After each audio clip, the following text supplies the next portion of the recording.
quien es el ingeniero Jorge Adrián Ayala Mesta, ingeniero industrial, Universidad Señor de Zipa, egresado de la maestría en gestión pública en la Universidad San Martín de Porres, autorizado como evaluador de competencias laborales por la MTP, especializado en sistemas integrados de gestión en ISO 9001, 45001, 37001 y 14001. Muy bien, ahora voy a darle pase al estimado ponente para darnos y deleitar con esta última ponencia con un tema muy interesante. Estimado ingeniero, el público está suyo.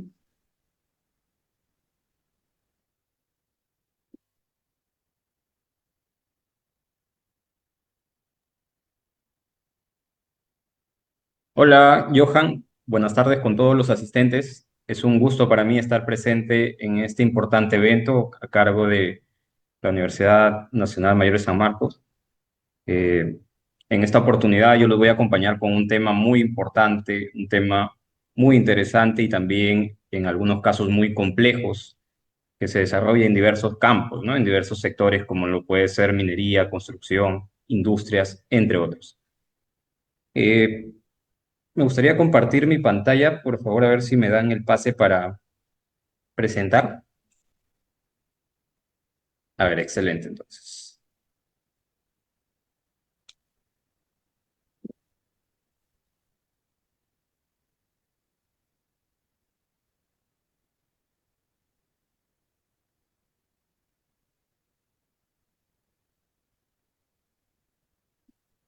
Bien, nuevamente buenas tardes con todos los asistentes.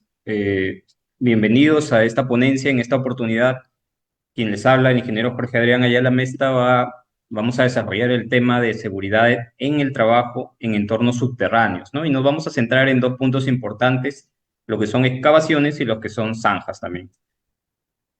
Como ya lo había mencionado nuestro amigo Johan, bueno, yo soy ingeniero industrial de profesión, egresado de la maestría en gestión pública, cuento con una diplomatura en seguridad y salud en el trabajo, especializado en sistemas integrados de gestión, en los campos de calidad, seguridad, medio ambiente, sistemas de gestión antisoborno.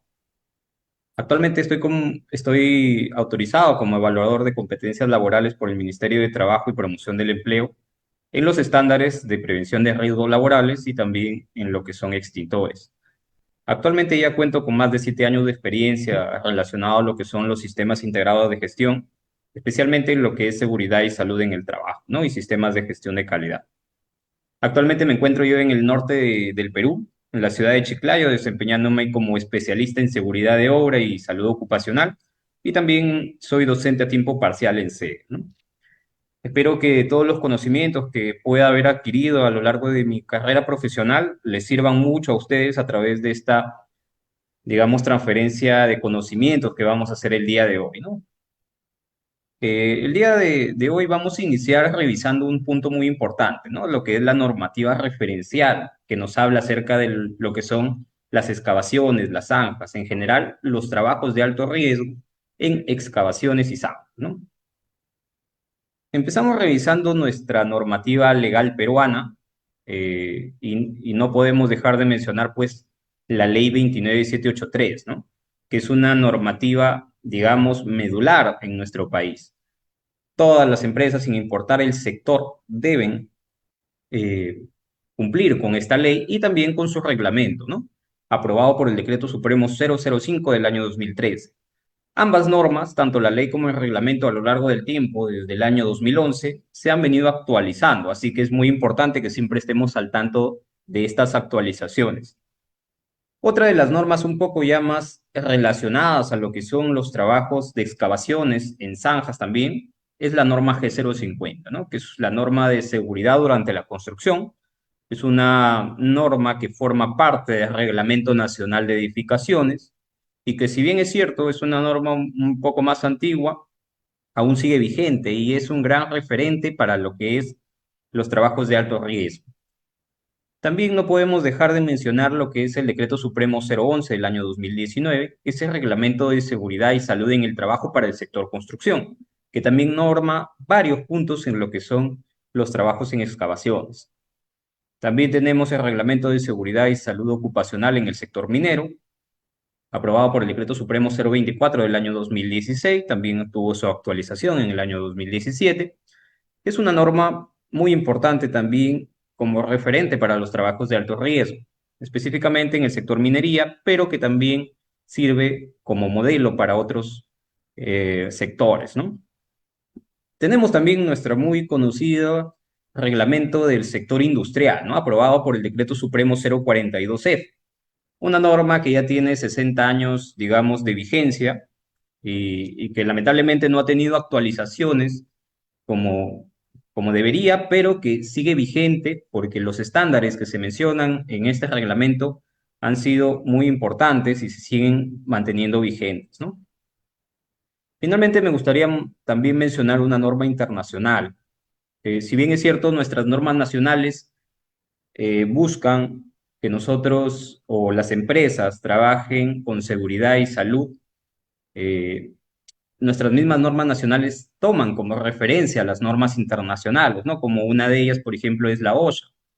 La norma G050 la menciona y entre otras normas que también referencian cierta información complementaria. Entonces, ustedes, nosotros como profesionales, es muy importante que conozcamos no solamente normas nacionales, sino también aquellas normas internacionales que son mencionadas en nuestra normativa legal peruana, ¿no? Porque en ellas, pues, obviamente vamos a encontrar información complementaria y que es muy importante para velar por la seguridad de nuestros trabajadores. Bueno, habiendo hecho esta pequeña introducción de lo que es la normativa en materia de trabajos de alto riesgo en excavaciones y zanjas, me gustaría pasar a revisar algunos términos que son muy importantes para que nosotros podamos entender, digamos, el contexto de lo que son estos trabajos, ¿no? Es muy importante mencionarles que, digamos, el tema de excavaciones, zanjas, en general lo que son trabajos de alto riesgo, es un tema muy extenso, muy amplio, del que podemos hablar mucho, del que podemos conversar bastante, porque hay diferentes normas legales y diferentes estándares que nosotros podemos revisar. Sin embargo, por un tema de tiempo, he tratado de resumir algunos puntos que yo considero que todo profesional, digamos, que desea incursionar en el campo de la seguridad y salud debe conocer. Para definir, digamos, lo que es una excavación, hemos tomado como referencia dos normas, ¿no? En el caso de la norma G050, que es una norma peruana, nos dice que la excavación es el resultado de la extracción de tierra y otros materiales de un terreno, ¿no?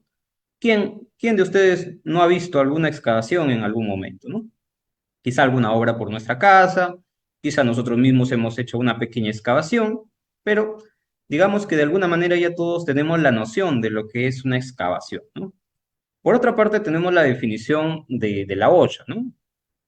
En este caso, nos indica que es cualquier corte, cavidad, zanja o depresión en una superficie de tierra, ¿no? Y que es realizada por el hombre mediante la extracción de tierra. Básicamente, estas dos definiciones las vamos a tomar como base para desarrollar el tema que nos reúne el día de hoy. Por otra parte, tenemos lo que son las zanjas también, ¿no? Muy utilizadas en el sector construcción, en el sector minería también, para ciertas actividades. La zanja es una forma de excavación, ¿no? Entonces, digamos que la zanja también es una excavación. La diferencia, o digamos características puntuales, es que es una excavación con una longitud más larga, ¿no? Y que es realizada también por debajo del suelo. Y en general, digamos, la profundidad de una zanja es mayor que su ancho, ¿no? Es decir, desde la parte de la base de la zanja hasta la superficie de la zanja, debe tener una altura mayor a su ancho. Asimismo, pues obviamente el ancho es menor que el largo de la zanja, ¿no? También la norma OSHA nos indica que dejará de ser una zanja y pasará a ser una excavación cuando ésta supere los 15 pies o los 4,6 metros, ¿no? En este caso, esta norma nos da estos datos para el caso de las zanjas.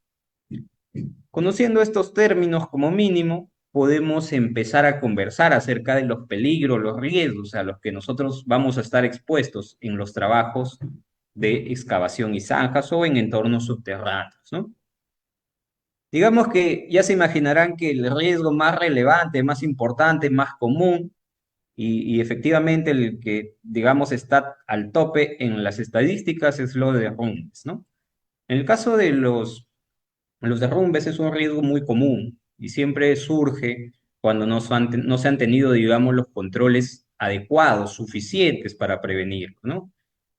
Y aquí podemos ver un par de videos que quizá pueden ser un poco fuertes, pero que es necesario que nosotros los podamos ver. Por ejemplo, acá tenemos una excavación. Vemos una excavadora cargando un volquete y vemos que pues todo este terreno cede. Incluso cae la maquinaria, ¿no? Aquí obviamente no se siguieron algunos controles o muchos de los controles que se debieron implementar. Y esto es una excavación, ¿no? Pero también tenemos esta misma situación en lo que son zanjas. Por ejemplo, en este caso se ve claramente que están instalando una tubería y que la zanja nuevamente cede, ¿no?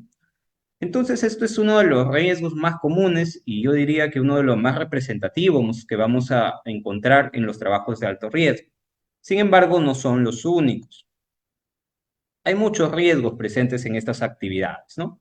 Como por ejemplo, podemos mencionar la asfixia por falta de oxígeno. Como ustedes saben, las excavaciones, las zanjas se hacen por debajo del nivel del suelo, ¿no? Y al ser por debajo del nivel del suelo, el oxígeno muchas veces en estas zonas, dependiendo de la profundidad, puede ser de menor proporción. Y eso que conlleva a que el trabajador pueda sentirse agobiado, pueda sentirse un poco más débil, pueda perder el conocimiento por falta de oxígeno.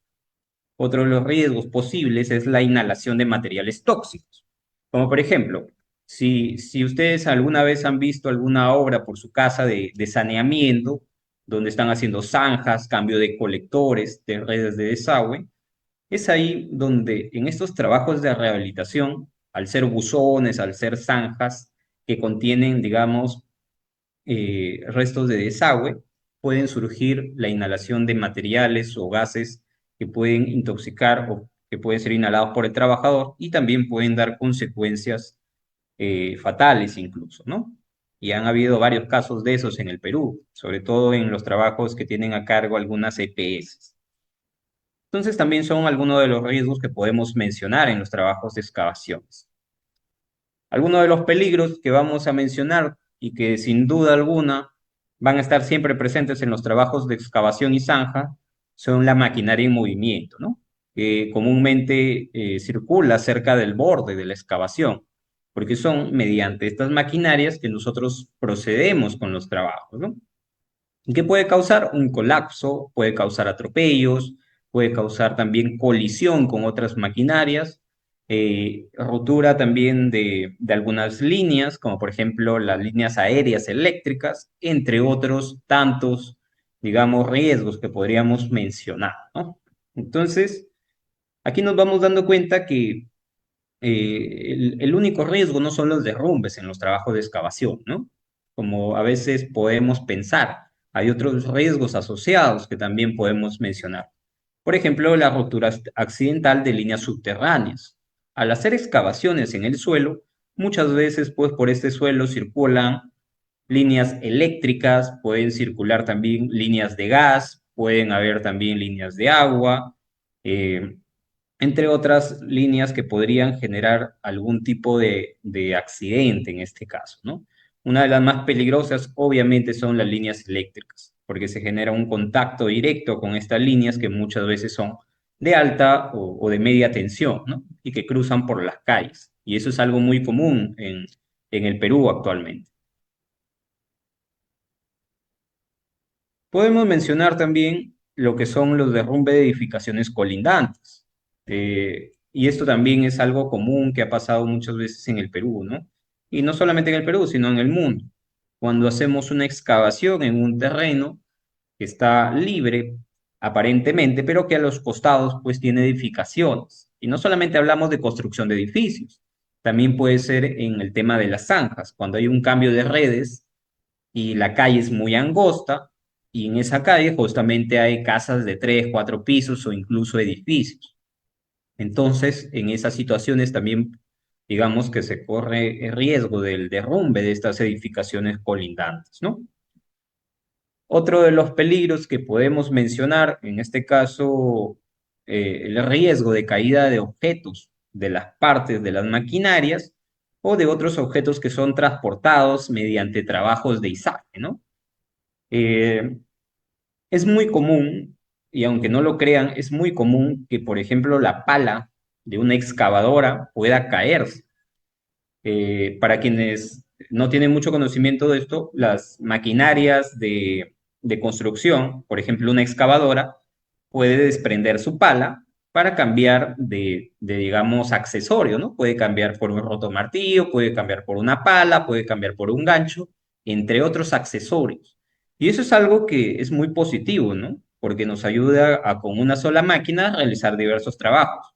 Sin embargo, a veces cuando hay una falta de mantenimiento, cuando hay una distracción del operario o cuando hay otros factores, estas partes de maquinaria pueden caer, ¿no? Y si hay trabajadores circulando por abajo, entonces eso puede dar consecuencias fatales, incluso accidentes mortales, ¿no? Ahora, he mencionado algunos de los peligros, digamos, de los riesgos más importantes, más relevantes, más comunes en estos trabajos de excavaciones y zanjas. Y ustedes se preguntarán ahora cómo lo controlamos, ¿no? ¿Cómo podemos implementar las medidas suficientes para que estos trabajos en entornos subterráneos se hagan seguros, se hagan saludables? Para poder pasar a eso, primero tenemos que conocer qué tipos de suelos existen, por lo menos la clasificación más común, ¿no? En este caso, podemos mencionar que hay suelos de tipo A, por ejemplo, ¿no?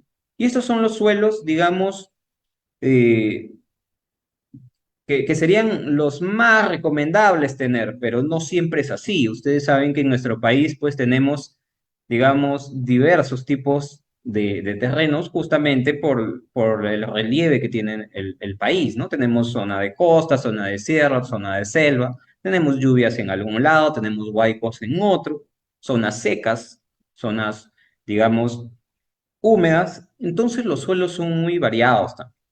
En el caso de los suelos tipo A, son aquellos que están fuertemente consolidados, que tienen una cohesión muy buena. Es decir, no va a haber mucho deslizamiento entre esta tierra, entre este tipo de suelo, ¿no? Y se dice que pues su resistencia, en este caso, su resistencia a la compresión es de 144 kilopascales, o lo que sería 1,5 toneladas por pie cuadrado, ¿no? Es decir, en poco más de 30 centímetros cuadrados vamos a tener una resistencia a la compresión de 1,5 toneladas, que es algo bastante, ¿no?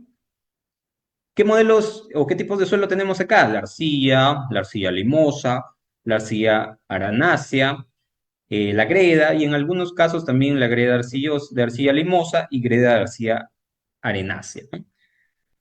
Ahora, esta clasificación de tipos de suelos nos la menciona nuestra norma peruana, la norma G050, pero dentro de esta misma norma te dice que esta clasificación viene de las normas OSHA, que son normas americanas, normas extranjeras. Tenemos también los suelos tipo B, que son los suelos moderadamente consolidados, ¿no? Cuya resistencia van dentro de 0,5 toneladas por pie cuadrado a 1,5 toneladas por pie cuadrado. Acá vamos a tener, por ejemplo, la grava, el limo, la tierra negra del limo y los conglomerados, ¿no? Las piedras. Y finalmente vamos a tener lo que son los suelos tipo C. En el caso de los suelos tipo C, ya son los suelos que nadie quiere cruzarse, pues no en una excavación. Pero ¿por qué? Porque son suelos inestables y su resistencia es menor a 0,5 toneladas por pie cuadrado. Acá tenemos la grava, la arena y la arena arcillosa, que es bastante común, la gravilla, el cascajo, los suelos sumergidos, que son muy comunes en la costa, los suelos del cual filtra agua, ¿no? Cuando hay una filtración de agua a través de estos suelos, viene a ser lo que es la napa freática donde, por ejemplo, acá en Chiclayo, donde me encuentro yo, tú excavas 1 metro, 1,5 metros y ya está saliendo agua del subsuelo, ¿no? Porque son terrenos donde filtra bastante agua y hay que tener especial cuidado en los trabajos de excavación, ¿no? Estos son los tres tipos de suelo que actualmente vamos a encontrar en la norma G050 y también en la OSHA. Ahora, la norma nacional, nuestra norma G050, no te indica ciertos datos que son muy importantes y que sí te lo menciona, por ejemplo, la OSHA. Por ejemplo, la OSHA te dice, si tú tienes un suelo tipo A, tú has detectado pues que en ese, digamos, en ese terreno que estás excavando estás con arcilla, arcilla limosa, un terreno aparentemente fuertemente consolidado.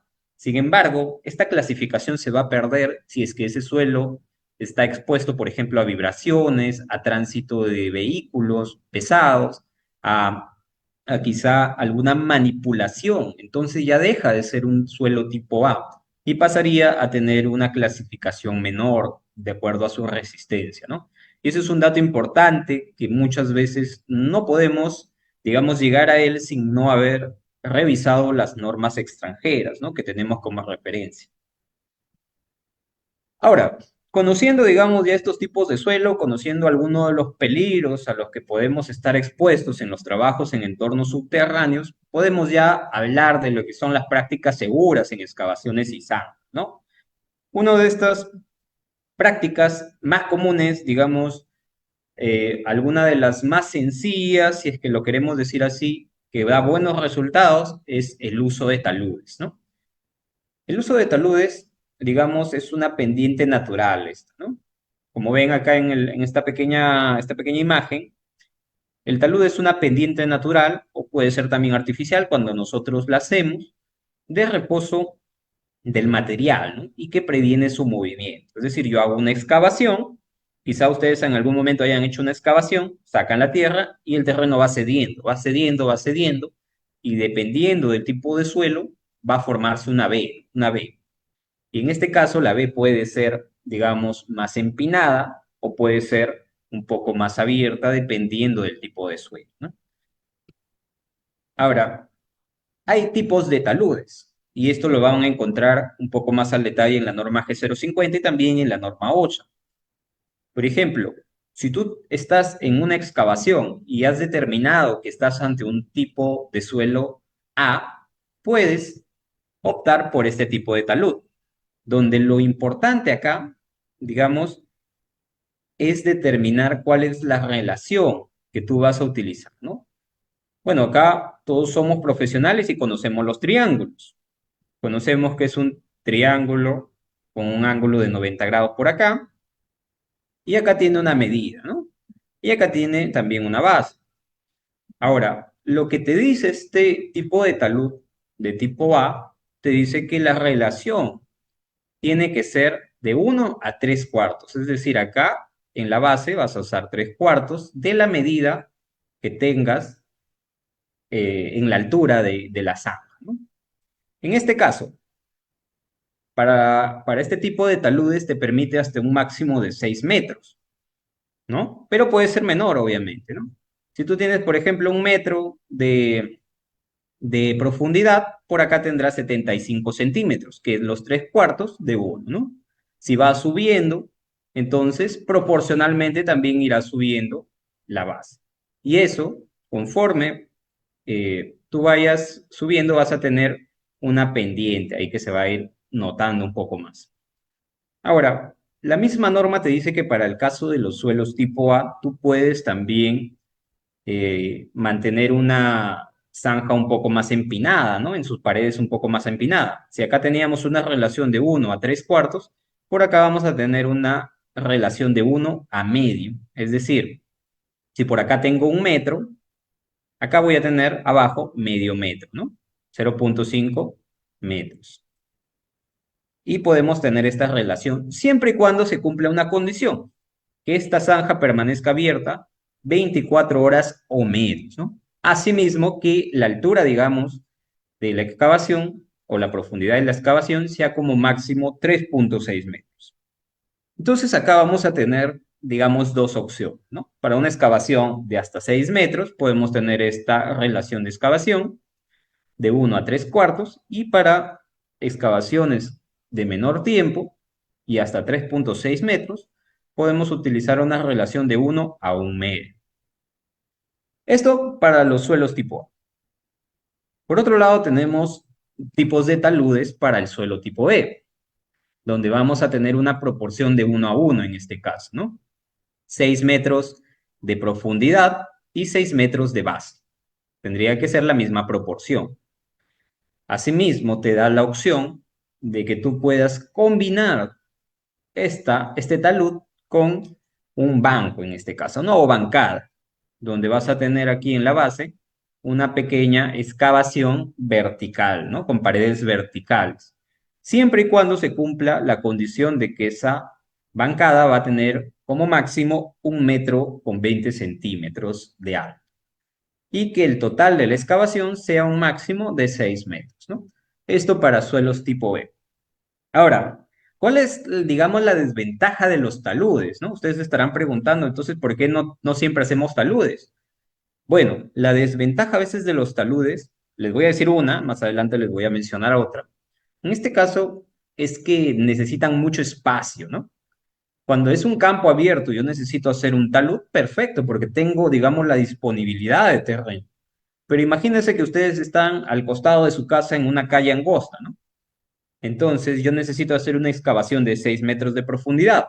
Es decir, voy a necesitar 6 metros por acá, para un lado, el ancho de la excavación, que puede ir desde 1,20 m, desde 2 metros o 1 metro, dependiendo de lo que yo vaya a instalar, a rehabilitar. Aquí puede ser una tubería, por ejemplo, una tubería acá.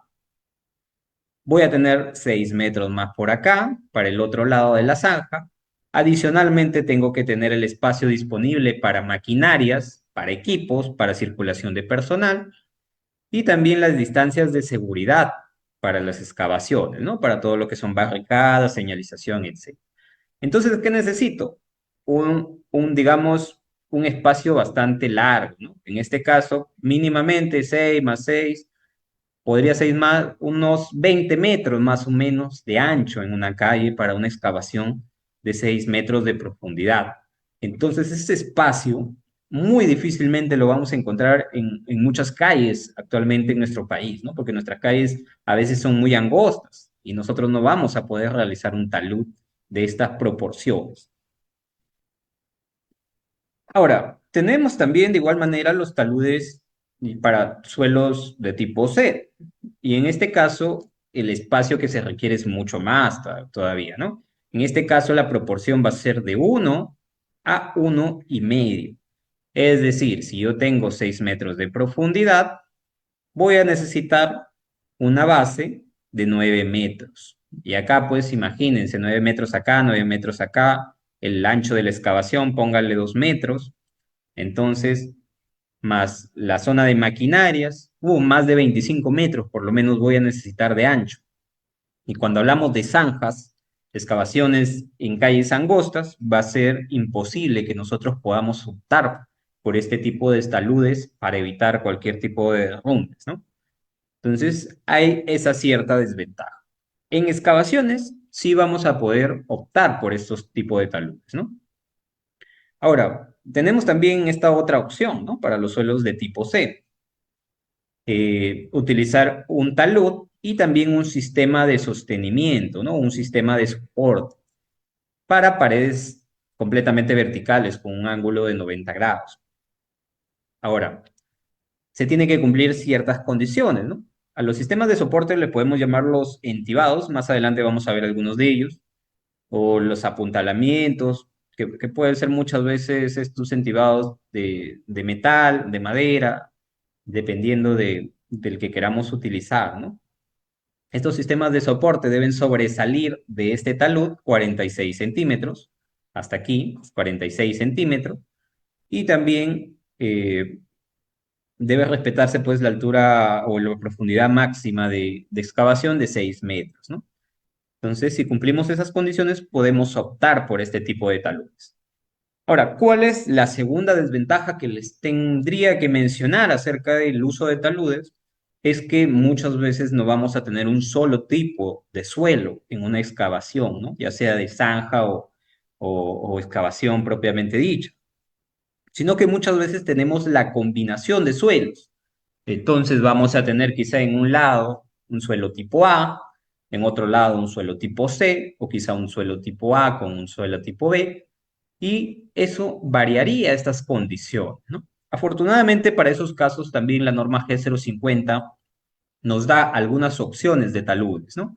Y los invito a que puedan revisar esa norma porque ahí pueden encontrar cuáles son los tipos de taludes, ¿no? Para esta charla, lamentablemente no los he puesto porque nos demoraríamos mucho revisando, pero los invito a que puedan ampliar un poco más su conocimiento revisando esta norma, ¿no? La norma G050, seguridad durante la construcción, o en su defecto la norma OSHA, donde vamos a encontrar también la misma información. Ahora, si no podemos hacer taludes, no es la mejor opción, no nos da a veces el espacio, porque como les había comentado, si yo tengo que poner una tubería en una calle, muchas veces no me va a dar el espacio por el ancho de la calle, ya que tengo que poner acopios, material que yo extraigo de la excavación o material que yo voy a utilizar para el relleno. Tenemos la maquinaria que también va a circular por un lado de esta excavación o también por el frente de la excavación. Entonces, todo ello puede significar más peligros en este caso, ¿no? Tenemos, por ejemplo, el peso de los acopios, tenemos el peso de la maquinaria, el mismo peso del terreno, podemos tener un nivel freático, es decir, el agua que sale del subsuelo, y sumado a eso, a los factores de cohesión o rozamiento que tenga el suelo, dependiendo de en qué tipo de suelo estamos trabajando, pues puede dar o desencadenar diferentes tipos de peligros, entre lo más notable va a ser los derrumbes, ¿no? Entonces, si no podemos utilizar taludes, lo más recomendable es que utilicemos sistemas de sostenimiento, ya sea únicamente sistemas de sostenimiento o la combinación de un talud con un sistema de sostenimiento, ¿no? ¿Y qué es un sistema de sostenimiento? Bueno, es, digamos, eh, un sistema de protección que me va a ayudar de soporte. Es un control de ingeniería que va a ayudar a que las paredes de mi excavación se mantengan estables y que no cedan, ¿no? Obviamente, estos sistemas de sostenimiento deben ser bien diseñados para evitar que las fuerzas que ejercen pues las paredes sean superiores a la resistencia o la fuerza que va a soportar este entibado, ¿no? Ahora, ¿qué normas nos hablan, digamos, de estos sistemas de sostenimiento? Por ejemplo, tenemos al reglamento de minería, en este caso, el Decreto Supremo 024, que nos dice en su artículo 133 que para realizar trabajos en excavación por las características del terreno que nosotros podamos encontrar, se deben instalar sistemas de sostenimiento cuando sea necesario, de acuerdo a los estándares establecidos, ¿no? También la norma G050, seguridad durante la construcción, nos dice que se deben instalar los entibamientos, apuntalamientos o tablescalados, tables como es en este caso, para evitar riesgos en la zona de trabajo y en las zonas colindantes, puede ser edificios, vías públicas, etcétera, ¿no?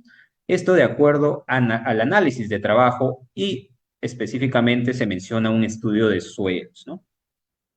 Y acá vamos a hacer un paréntesis para mencionar, pues, que el estudio de suelos es muy importante cuando se hace un proyecto de excavación, ¿no? Y afortunadamente, en las obras, por ejemplo, privadas y públicas que he podido ver, se incluye siempre en el expediente técnico un estudio de suelos, donde nosotros vamos a poder verificar ante qué tipo de suelo vamos a estar en una excavación, ya sea de zanja, ¿no? Y mediante ello, pues vamos a poder diseñar el mejor tipo de soporte o sistema de sostenimiento. Este, por ejemplo, es un tipo de entibado, de sostenimiento bastante seguro, bastante eficaz para los trabajos en excavaciones, ¿no? Sin embargo, hay cierta desventaja también con estos sistemas, ¿no?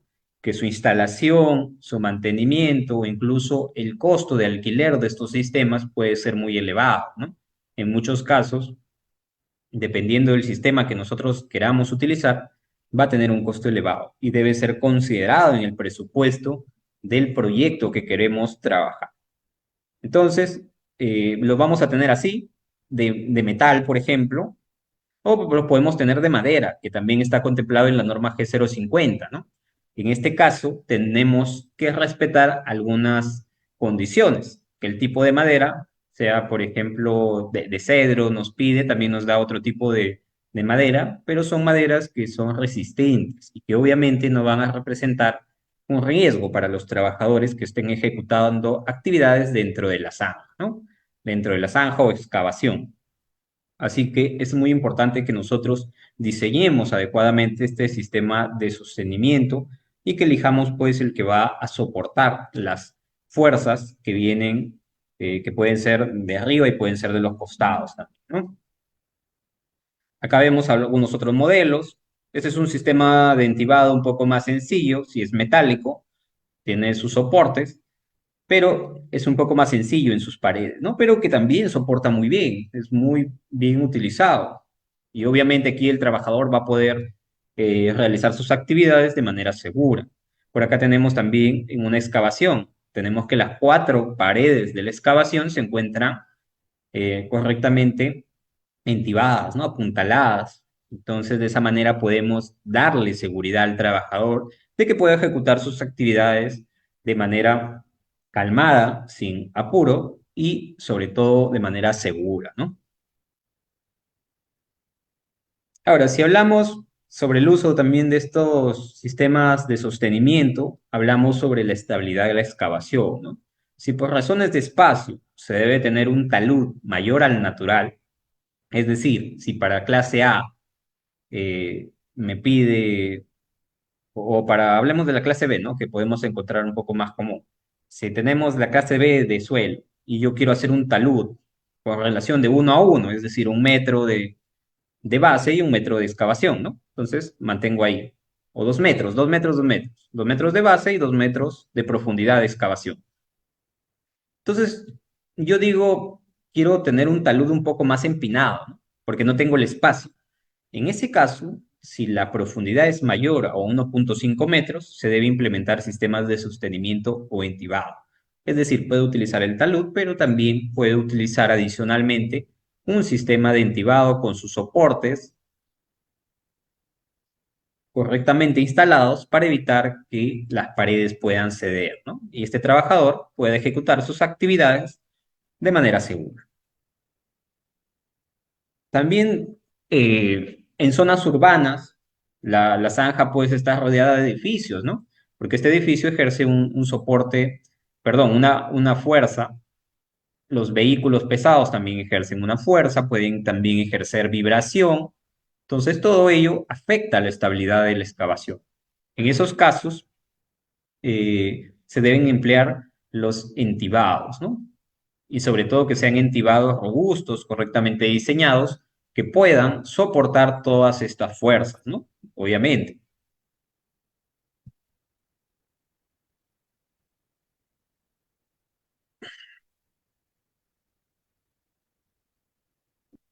Bueno, de existir la posibilidad de derrumbe, obviamente se debe evacuar al personal e implementar sistemas de sostenimiento antes de volver al trabajo, ¿no? Y para ello, por ejemplo, lo que es el reglamento de la ley, lo que es el reglamento del sector construcción nos dice que debemos tener nuestros procedimientos de evacuación de personal.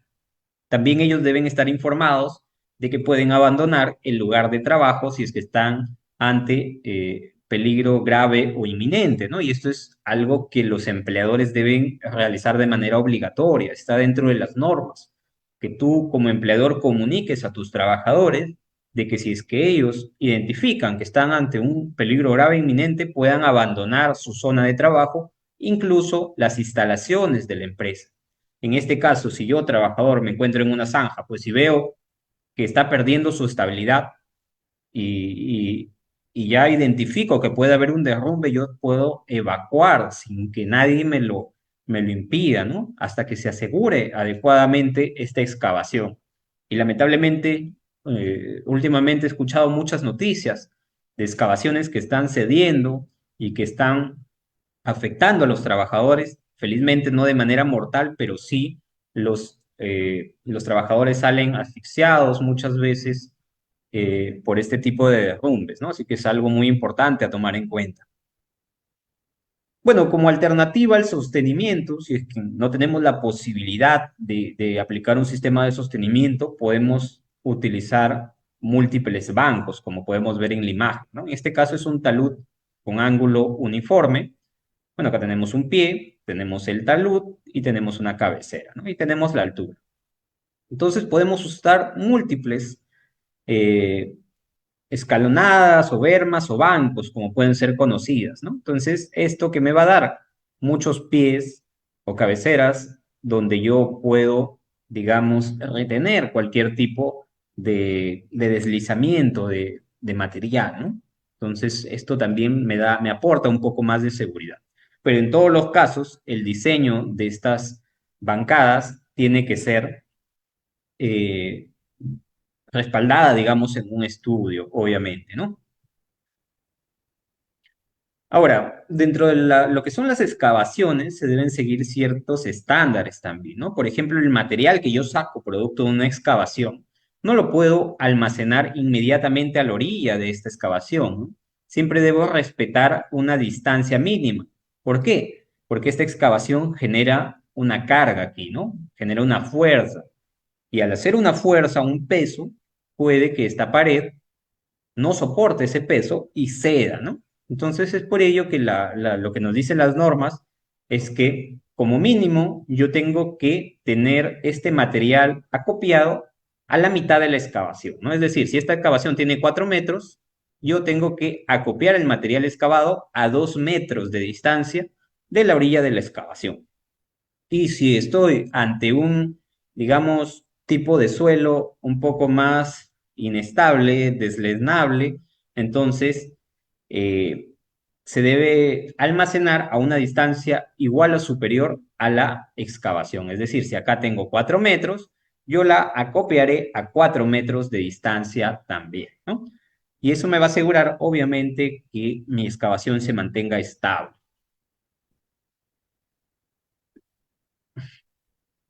Bueno, este es otro de los problemas que, por ejemplo, en el norte del Perú tenemos, ¿no?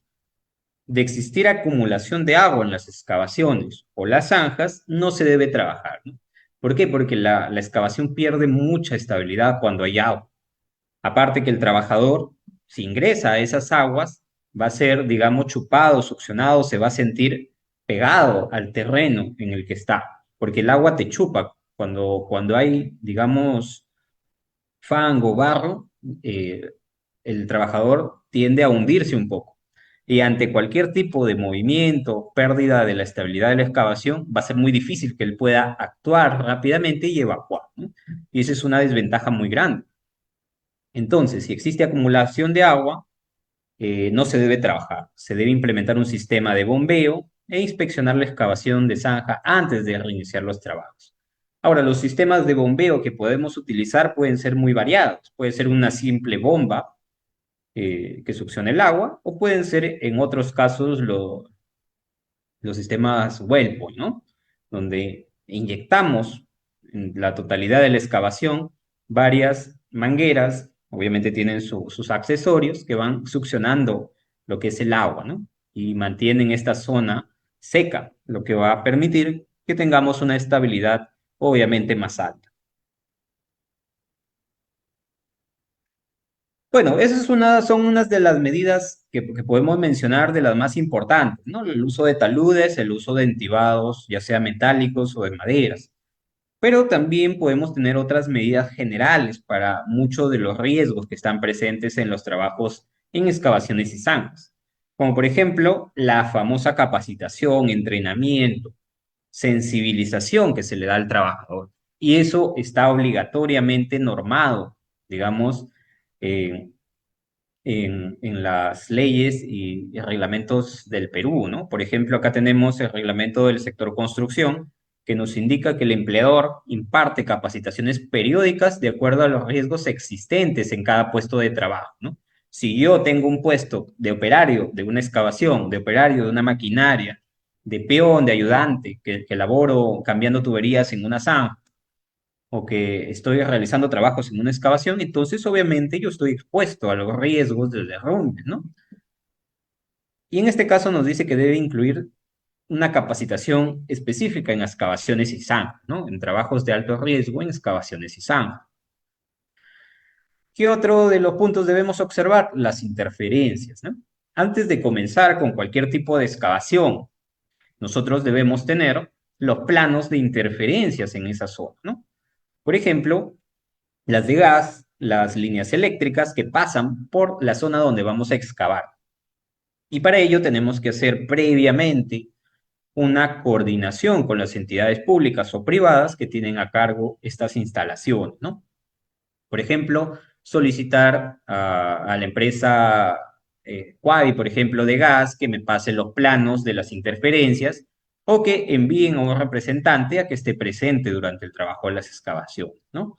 A la empresa prestadora de servicio de energía eléctrica también le puedo solicitar las interferencias donde pasan, digamos, las líneas subterráneas. Y con ello ya puedo estar preparado y puedo tener identificadas, digamos, las zonas de riesgo donde voy a tener que, digamos, prestar especial cuidado. Ahora, hay un punto importante que tenemos, digamos, que tomar en cuenta aquí, ¿no? Lamentablemente en el Perú hay muchas conexiones clandestinas.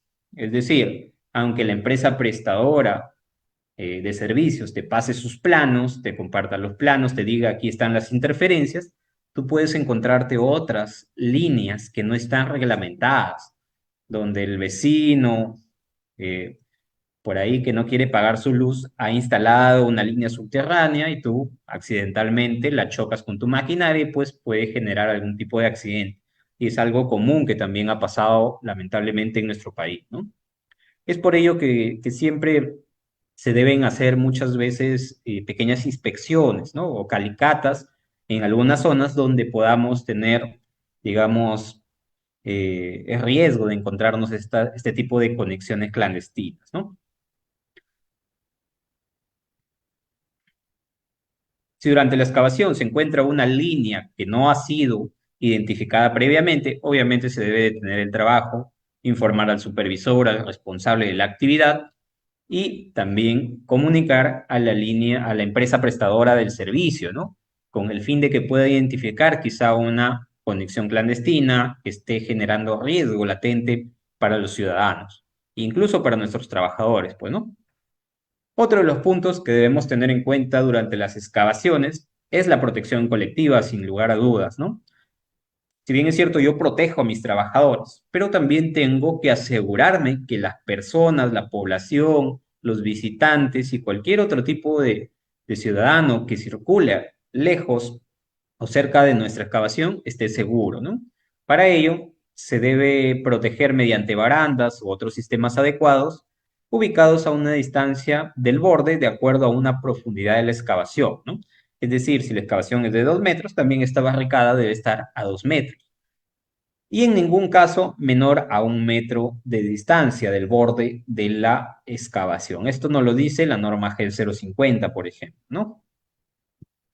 El objetivo o la finalidad de toda esta señalización digamos, estas mallas, estas cintas, estas tranqueras, es advertir, obviamente, al personal y los operadores de vehículos, maquinarias, equipos móviles, de la presencia de una excavación, ¿no? Y que no puedan caer a ella.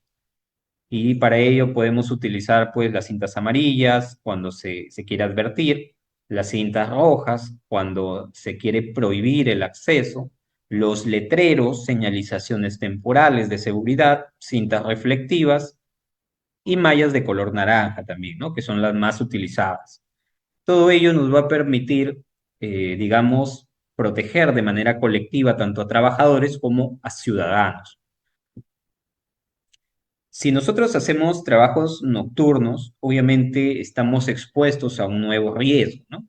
De atropellos, choques, caídas de vehículos, porque no nos ven. Entonces, en estas situaciones, lo que debemos hacer es colocar luces rojas que permitan advertencia, ¿no? Luces rojas, amarillas, señalización luminoscente que pueda, digamos, hacernos visibles ante las personas que circulan alrededor de una excavación. Y esto sobre todo es muy común cuando se hacen trabajos de rehabilitación en la ciudad, ¿no? En las zonas urbanas. No será tan necesario cuando laboramos quizá en zonas rurales donde tenemos la disponibilidad de terreno a campo abierto, ¿no? Circulación de vehículos. Obviamente en una excavación siempre vamos a tener circulación de vehículos, ya sean propios del trabajo como volquetes, maquinarias, o sean externos a la excavación, ¿no? En este caso, es necesario conformar muros de seguridad si existe la circulación de estos vehículos. Y este muro de seguridad debe tener una altura prudente, y las normas nos indican que debe ser por lo menos 3/4 de la altura de la llanta más grande que va a circular por esa zona. Es decir, si tenemos una altura, digamos, de 1 metro, por lo menos 75 centímetros de altura debe tener este muro o barricada, ¿no?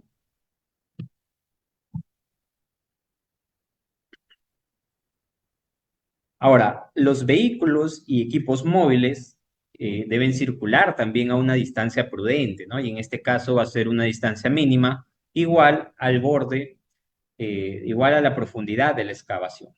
Igual, ¿no? Si tengo 2 metros de profundidad de excavación, tendré 2 metros de distancia prudente para que digamos, los volquetes, las maquinarias puedan circular, ¿no?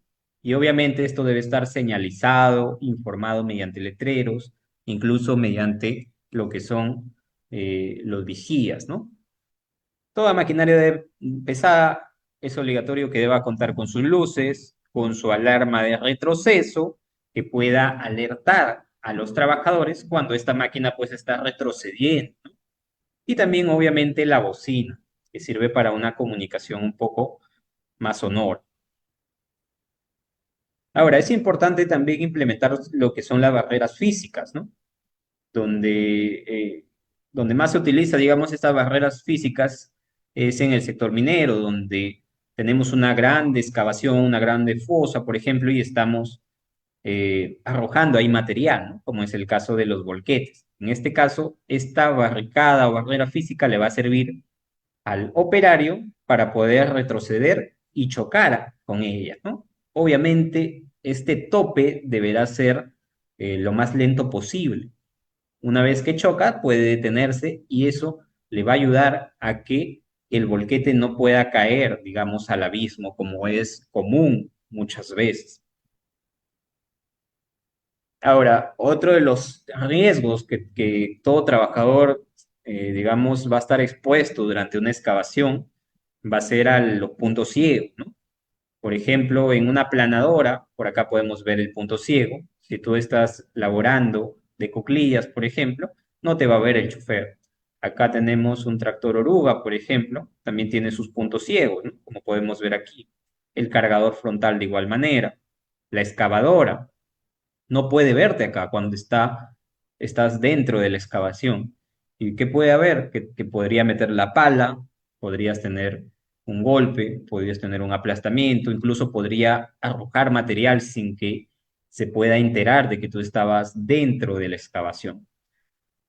Igual con la motoniveladora, ¿no? Para ello, ¿qué debemos, digamos, implementar? Es muy importante que podemos contar con un paletero, un señalero que pueda guiar a cada maquinaria que tenemos en obra, ¿no? De esa manera nos aseguraremos, pues, que digamos, esta persona pueda avisarle al operario ante cualquier tipo de riesgo, ¿no?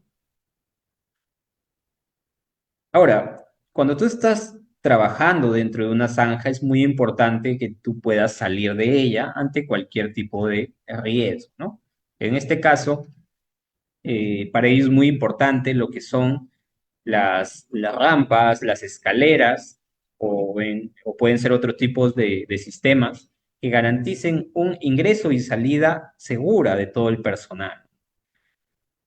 Por ejemplo, acá tenemos una escalera, ¿no? Que es una de las más comunes, uno de los sistemas más comunes de ingreso y salida del personal en una zanja, ¿no? En este caso, las escaleras deben estar a una distancia prudente. Por ejemplo, lo que nos dicen las normas es que no pueden estar a más de 20 metros.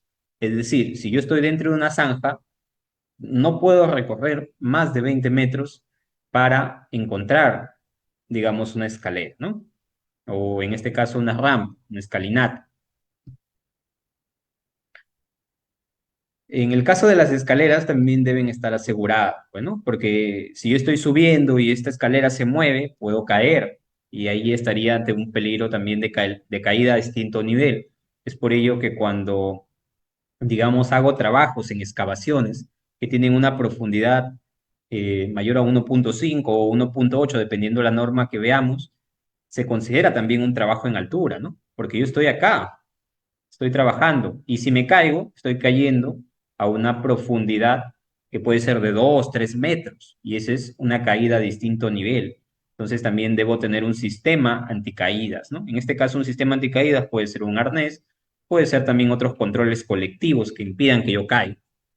En este caso, las escaleras deben estar aseguradas y deben sobresalir de la excavación. Si acá está el suelo, esta escalera debe sobresalir 1 metro por lo menos, o lo que son equivalente a 3 pasos, ¿no? A 3 escalinatas. Entonces, ¿eso qué me asegura? Que el trabajador cuando salga tenga suficiente espacio para poder salir por el costado de la escalera y evitar, obviamente, que se caiga.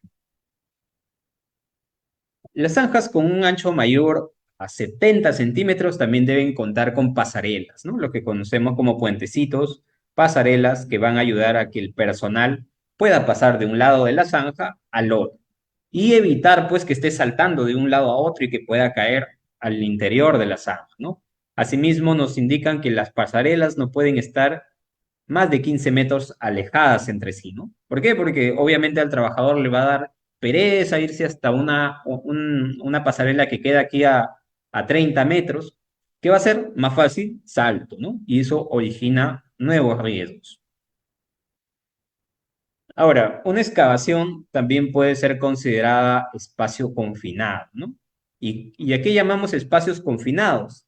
Aquellos, digamos, lugares de difícil acceso y de difícil salida, donde vamos a encontrar a veces deficiencia de oxígeno, presencia de gases que pueden afectar al trabajador, que pueden explotar incluso ante cualquier tipo de chispa. Entonces, ello es considerado un espacio confinado. Para ello, si es que estamos ante estas situaciones, debemos contar con algunos controles, ¿no? Como por ejemplo, verificar el nivel de oxígeno, verificar la concentración de gases, combustibles o otros gases o sustancias que puedan afectar al trabajador, ¿no?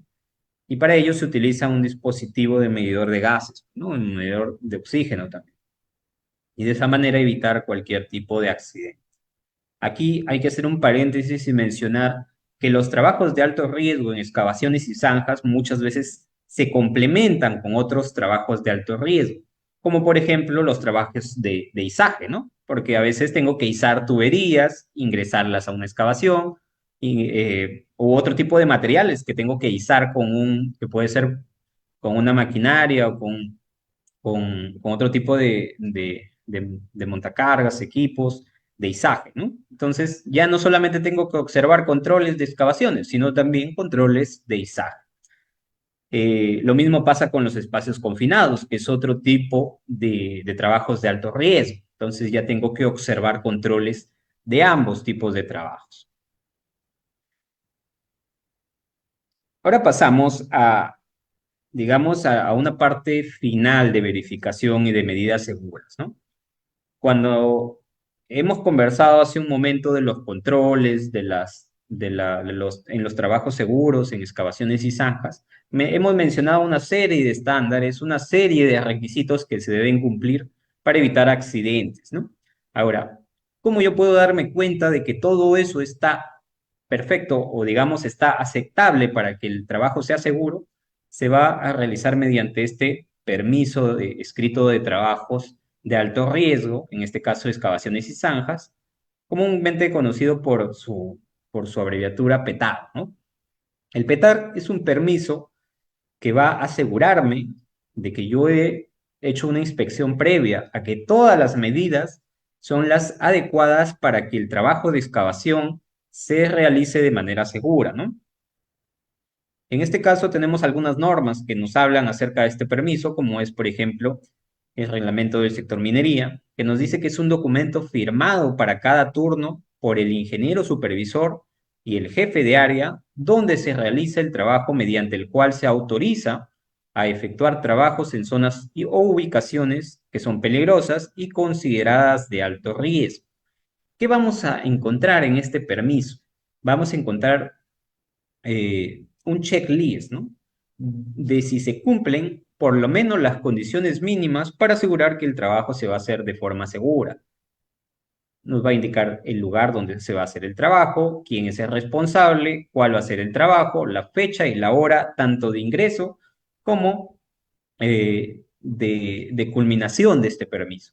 Y aquí van a firmar todas las personas que van a participar y las personas responsables. Acá se hace una verificación total de capacitaciones, de controles, de medidas mínimas de seguridad para asegurar. Si todo eso se cumple, entonces se le otorga el permiso, ¿no? Ahora, desde el inicio hasta el final de la labor, el permiso escrito de trabajo de alto riesgo debe ser colocado en un lugar visible, debe estar al acceso para cualquier persona que va a venir a verificar el trabajo, ¿no? Posteriormente, este debe ser entregado al jefe o prevencionista de riesgos para su archivo. Esto también nos lo menciona, en este caso, el reglamento del sector construcción, ¿no? Bien, con esto hemos culminado algunos de los puntos más importantes que yo he querido compartirles en lo que son trabajos de alto riesgo en entornos subterráneos, excavaciones y zanjas. Y espero pues que se haya cumplido el tiempo, me parece que sí, creo que nos alcanzó perfectamente y estoy abierto a cualquier pregunta que tengan ustedes. Ingeniero, realmente fue muy interesante el tema, ya que es necesario tener en cuenta lo que son las excavaciones y tener unas ciertas medidas de seguridad para que el trabajador no sufra daños. A ver, acá tenemos una pregunta A que ver. dice, qué papel juegan las tecnologías avanzadas como la monitorización remota y la automatización en la mejora de seguridad y eficiencia en trabajos subterráneos? Bueno, definitivamente el avance de la tecnología, incluso ahora digamos, la inteligencia artificial que está participando mucho en diferentes campos, juegan un papel muy importante, ¿no? Ahora lo que podemos encontrar es inspección de zonas de trabajos de manera remota mediante uso de equipos robotizados, de cámaras, que nos pueden ayudar a verificar cómo está el ambiente de trabajo, ¿no? Por ejemplo, podemos utilizar un dron para inspeccionar si la zanja se encuentra segura, si la zanja no tiene alguna, digamos, condición de que pueda desplomarse o deslizarse las paredes, ¿no? Podemos utilizar las cámaras para inspeccionar también cómo se encuentran estas excavaciones. Podemos utilizar los equipos no tripulados también para medir los gases, las concentraciones de oxígeno que se encuentran en estas excavaciones. Si detectamos que se encuentra seguro, podemos enviar a nuestros trabajadores o ingresar directamente, ¿no? Ahora, definitivamente esto es un campo que viene creciendo y en el Perú ya se está implementando, ya se viene utilizando, sobre todo en lo que es el sector minero, obviamente, ¿no? Que es uno de los sectores más avanzados, pero también más complejos, que más accidentes genera año a año en el Perú. Entonces tenemos todavía un gran camino por recorrer en lo que es los avances tecnológicos utilizados para el campo de la seguridad y salud, ¿no?